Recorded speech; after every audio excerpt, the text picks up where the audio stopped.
Today was the 13th and final round of Wijk aan Zee 2015. If you remember, going into this final round, Magnus Carlsen led by a half a point ahead of Anish Giri. Now, Giri had the black pieces against Wojciech. Of course, he wanted to try to put pressure on Carlsen and win his game, but the game fizzled out fairly early to a draw. So Giri and Carlsen level on points, so Carlsen just had to get a draw against Šarić and he would be clear first on his own. We'll take a look at that game in a second. First of all, I'd like to look at the game between Fabiano Caruana, playing white, against Maxime Vachier-Lagrave. We joined the game after 12 bishop e3 by Caruana. You can see, if you look at the pawn structure, it's a typical Najdorf structure with these pawns on b7 and a6, and in the centre d6 and e5. And, well, Caruana played a fairly modest system with white. h3 on the sixth move, and that was met by h5, preventing white expanding with g4. And this fianchetto system is, well, it's quite positional. But all the pieces are on the board, and it can lead to very complicated positions as well. Here, knight b6 was played by Maxime. The idea, of course, is to play the knight into c4, this wonderful square on the semi-open file, supported by the rook on c8.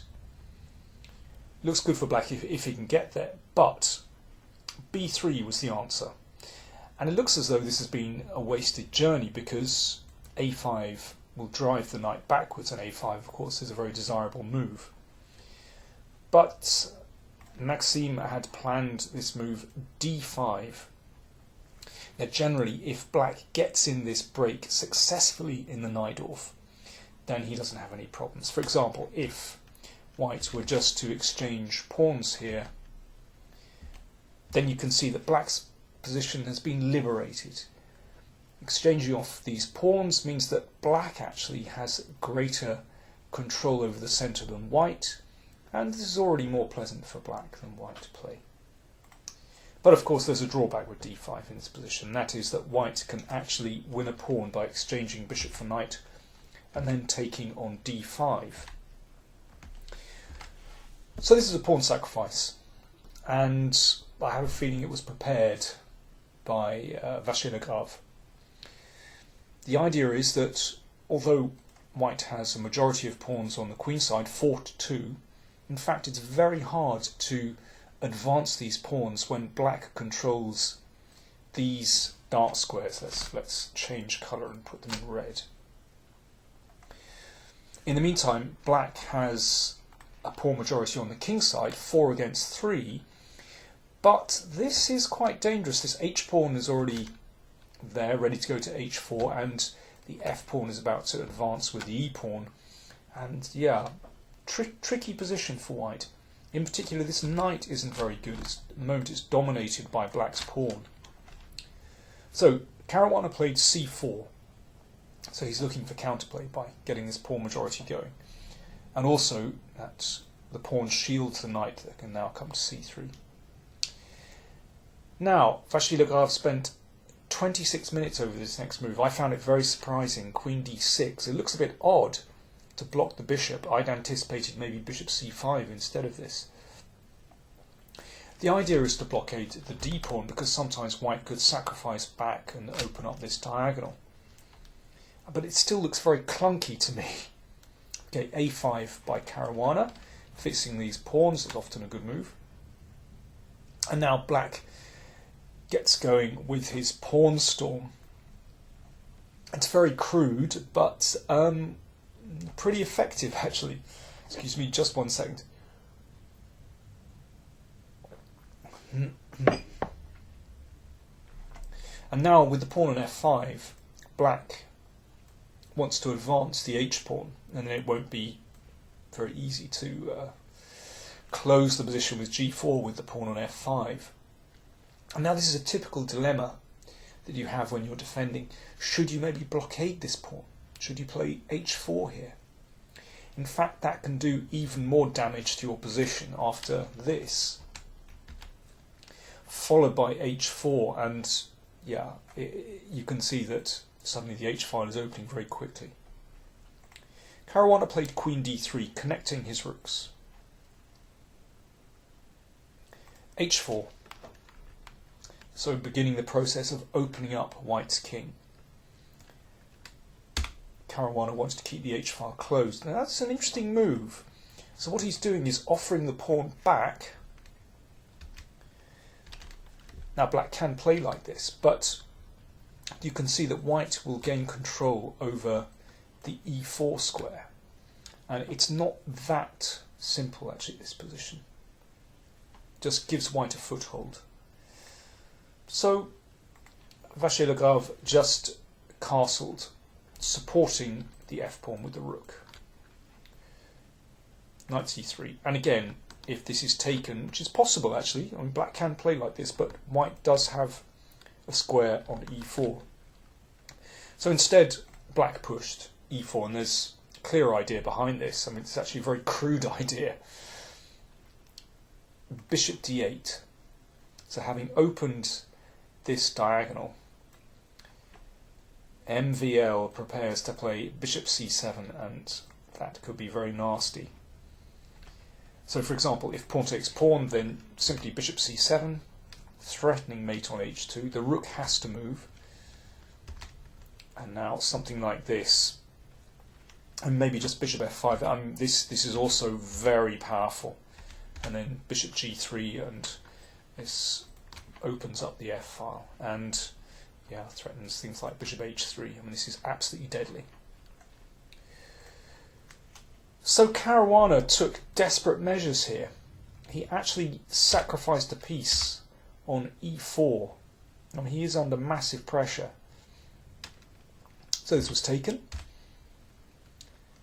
And now queen f4. So, well, after this exchange, you can see that white has bought some security. He now has 3 pawns for the piece, and the knight has found a stable square, and pawn majority on the queen side still looking good, but with 2 bishops this ought to be good for black, and Vachier-Lagrave started the process of breaking down white's fortress, so he's preparing to bring the rook over. So Caruana moved the king up, and that means his pawn is protected by king and rook.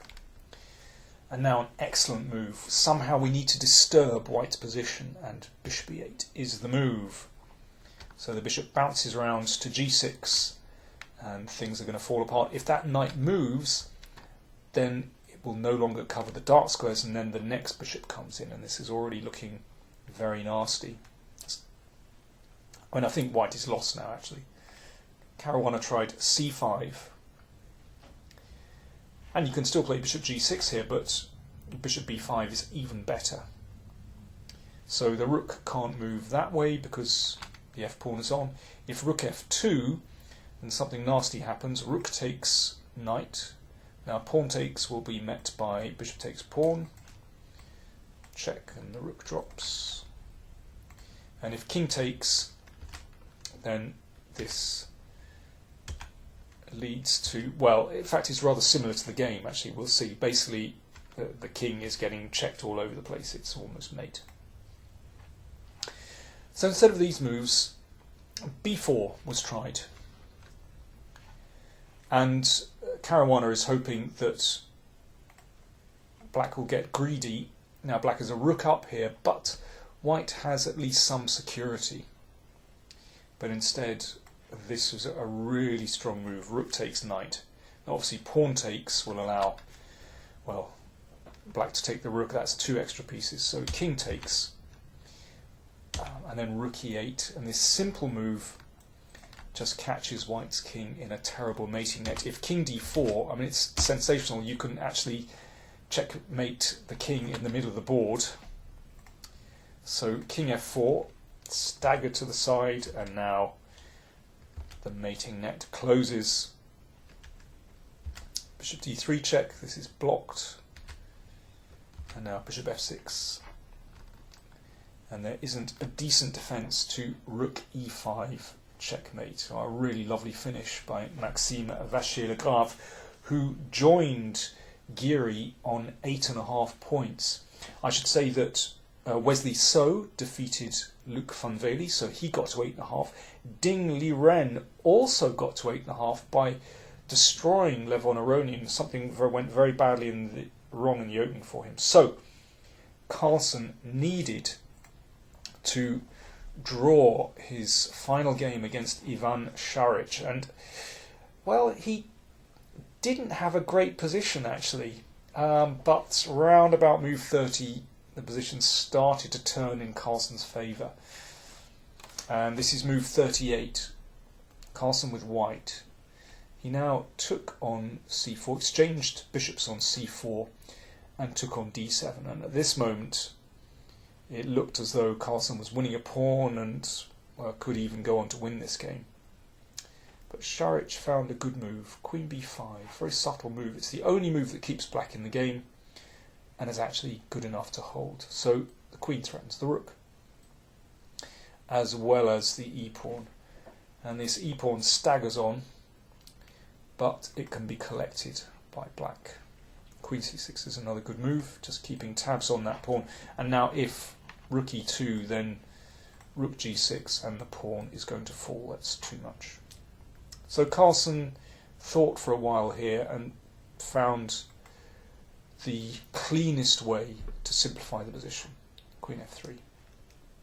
Šarić took on e6 and now rook d5, just keeping tabs on that pawn. Queen e1 check. It's a nice trap actually.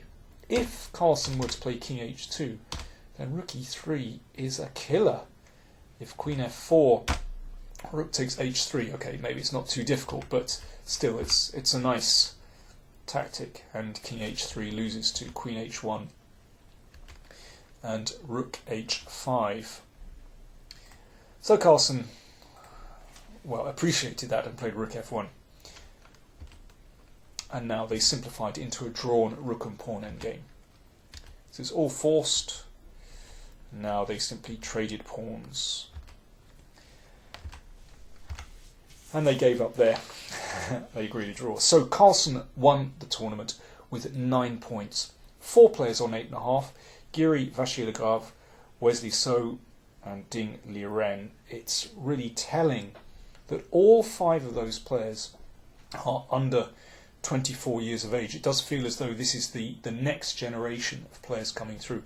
Carlsen was a well-deserved winner in this tournament, but it wasn't completely smooth for him. He had this run of 6 victories in the middle, but didn't start well, and his finish also wasn't totally convincing either. Nevertheless, 6 wins in the middle, quite good enough. Let me see. Who else did well? Well, let me finish just by saying that Badr Jabava actually won his final game against Timur Radyabov. He's really entertained everyone in this tournament, but he still came at the bottom of the tournament table with 3 points.